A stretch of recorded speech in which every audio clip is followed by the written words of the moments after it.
כיסא הריק. מאחווית הטבות בצהל. וואו, אימא'לה.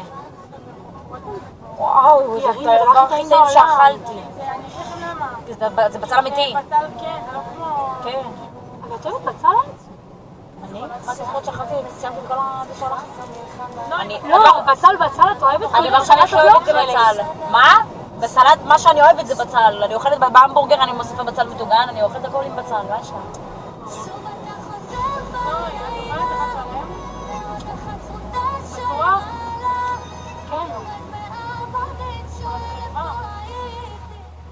כן, אבל תמיד נשאר לי כזה רבע, וזה כאילו, תמיד אף פעם נגמר לי. את רוצה זה?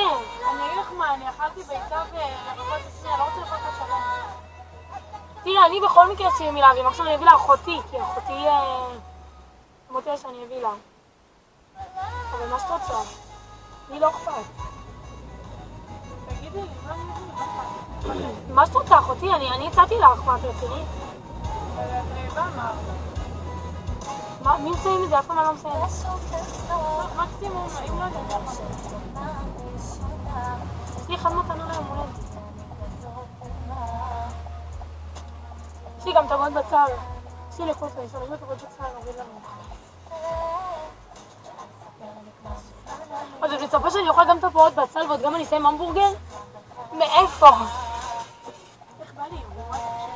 אסור לך לספור זה. אבל לא שלט.